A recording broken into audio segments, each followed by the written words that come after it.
The U.S. military carried out a new strike on a suspected drug boat in the Caribbean, killing at least 3 people. It is the 15th strike since early September. Virginia Democratic Senator Mark Warner, who co-chairs the Senate Intelligence Committee, says Democrats were barred from a Pentagon briefing last week. The White House says the classified documents on the strikes have been made available. So I want to play a little bit of what Senator Warner had to say on Face the Nation. There were no classified documents made available to the Gang of 8 members until after a partisan briefing was made to Republicans only. That is not the way our system is supposed to work. If you want to put Americans in harm's way, it needs to be done on a bipartisan basis.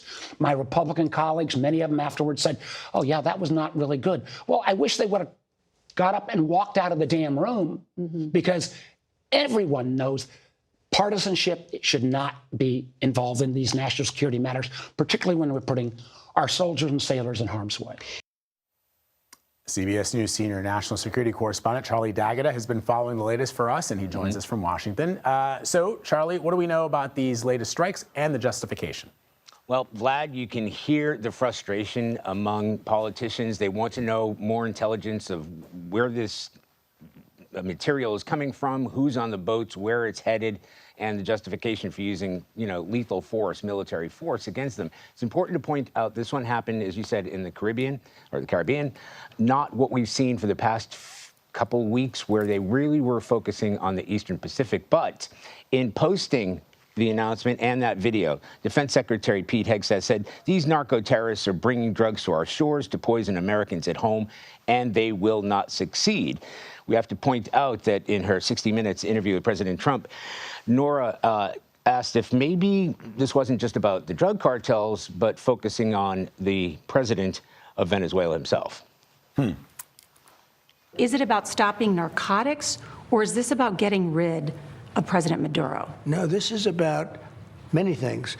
This is a country that allowed their prisons to be emptied into our country. To me, that would be almost number one, because we have other countries.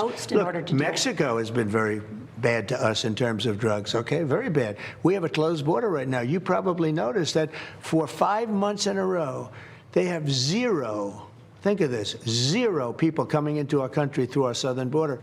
On Venezuela in particular, are Maduro's days as president numbered? I would say, yeah. I think so, yeah. So there you have it. The president was also commenting about, he made comments about Nigeria, which we've heard before, and he said that he has ordered the Pentagon, or the Department of Defense or Department of War, to put together a package for military activity or in that region. Pete Hegseth said, yes, sir, we were able to do this because the point he's trying to make is that, in his words, there's been a mass slaughter of Christians in Nigeria, and Nigeria isn't doing enough to stop it.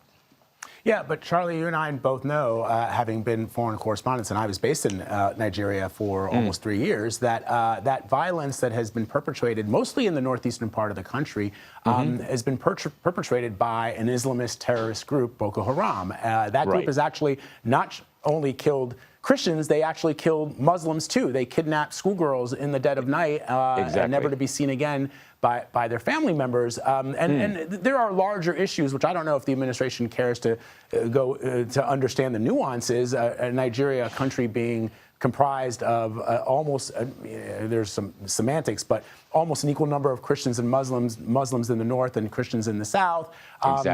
Presidents that change, like every 4 years, a president is either Christian or Muslim. There's so much nuance here. It's not simply Christians are being slaughtered. So what kind of military action would Pete Hegseth engage with? And also we should point out that the president of Nigeria has said, hey, we welcome any help that you can give us to try and defeat Boko Haram.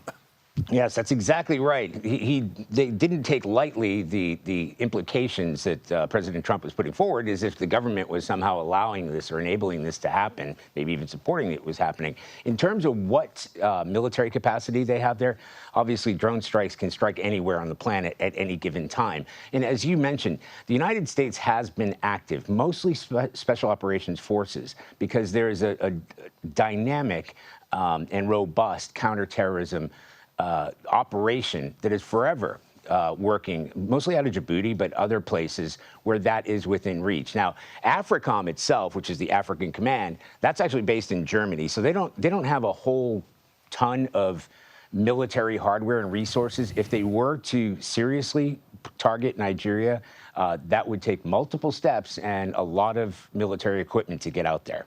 Oh, and by the way, Nigeria is a major supply of oil to the United States, which people may not realize. Charlie D'Agata, always good to have you, my friend. Thank you very much. Appreciate you. Thanks, Vlad.